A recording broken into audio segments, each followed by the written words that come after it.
खेसारी लाल यादव जी के वीडियो झगड़ा 0.2 के टीजर के बारे में जानेंगे। चलो भाई देखो अब मैं क्या कर। खेसारी लाल यादव जी के एग्रीमेंट खत्म हो गया। खेसारी लाल यादव जी के एग्रीमेंट खत्म हो गया। खेसारी लाल यादव जी आजाद हो गए हैं। खेसारी लाल यादव जी के वीडियो झगड़ा 0.2 के फर्स्ट लुक रिलीज किया गया था सारे गामा हम भोजपुरी यूट्यूब चैनल पर, जो कि अभी ट्रेंडिंग पेज में चल रहा बा।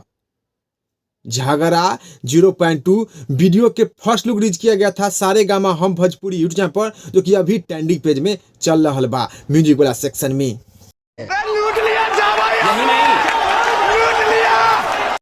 खेसारी लाल यादव जी के वीडियो झगड़ा 0.2 के टीजर रिलीज कर दिया गया है सारे गामा हम भोजपुरी यूट्यूब चैनल पर।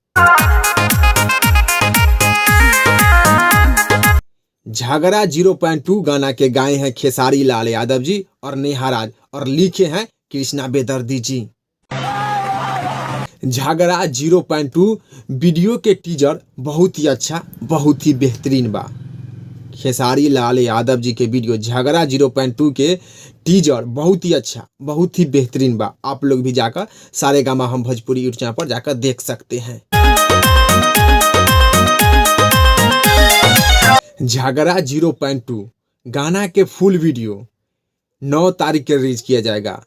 खेसारी लाल यादव जी के झगड़ा 0.2 के वीडियो फुल 9 जनवरी के रिलीज किया जाएगा सारे गामा हम भोजपुरी यूट्यूब चैनल पर।